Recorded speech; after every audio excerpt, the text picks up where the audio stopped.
growing up in a little village on a farm. I had an idyllic family, a loving Christian family. You know, I knew of God. Then I went to high school and things changed. I started to party and, you know, just do things that certainly weren't in my background. I met my husband in high school. We got married and off we went and moved to the farm. Drought hit. It was hard. Like, we had no money. We were really suffering.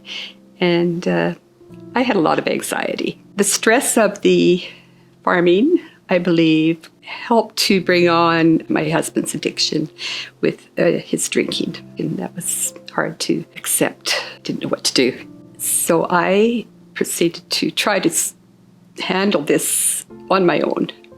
And ultimately, I had a breakdown. I wasn't even able to get out of bed. And I had nobody to turn to. Somehow it really hit me hard the night we were among our friends and everybody was partying and a lot of drinking. And I just felt I couldn't do that anymore. And I remember running down the steps of the front of the house in the dark. And I ran down the road, just crying out to God. I said, I know I haven't talked to you for a long time, but I need you. I need you to help me to get back on the path. I need you to help me deal with this life. I actually started to watch a bit of Christian TV.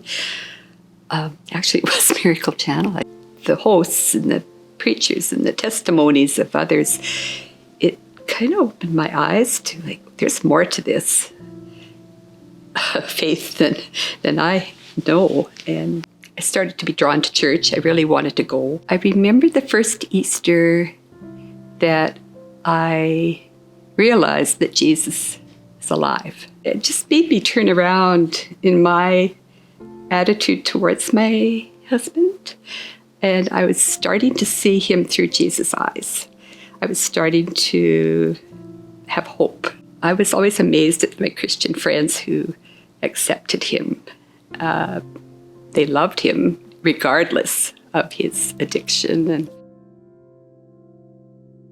in, I think it was 2011, he became very ill and ended up in emergency and was diagnosed with cirrhosis of the liver. So we really thought we were going to lose him. His doctor said, you know, if you love your wife and you love your kids and you love your grandson, you need to stop. If you have another drink, it will kill you. So he took that to heart.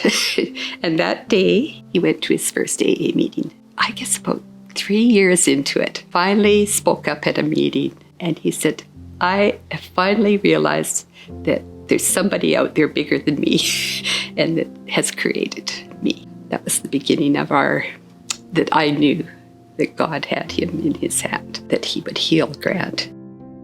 I had been praising God the night before just because he was still alive mostly. And we went to Lethbridge the next morning for dialysis. And the doctor said, your kidneys are good. They're healed. And that was after a month of dialysis. So after that, he kind of got a new lease on life. And we started traveling and going to see our grandchildren. And he had almost 15 years of sobriety until his cancer diagnosis. That was a shock, of course, and they didn't give him much time. They said a few weeks. One day we were driving past the church and Grant says, is that where you're going? And I said, yeah. And he said, so maybe I'll go with you on Sunday. So he did. He would be so sick and I'd go in the Sunday morning and I think, well, I guess I'm not going this morning. And he would get up and get dressed and say, yeah, we're going, So we sat in church. It was just a few weeks before he passed.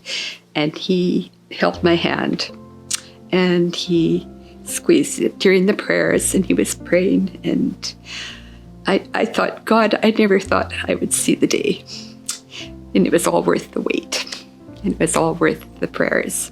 I thought, oh, Lord, I'm so glad that I didn't listen to voices that had no hope for him. I had people saying, leave him, or I had people saying, he'll never get over that, But I know God healed him. If you have somebody that is addicted or, not with the Lord, if you're unequally yoked, don't give up.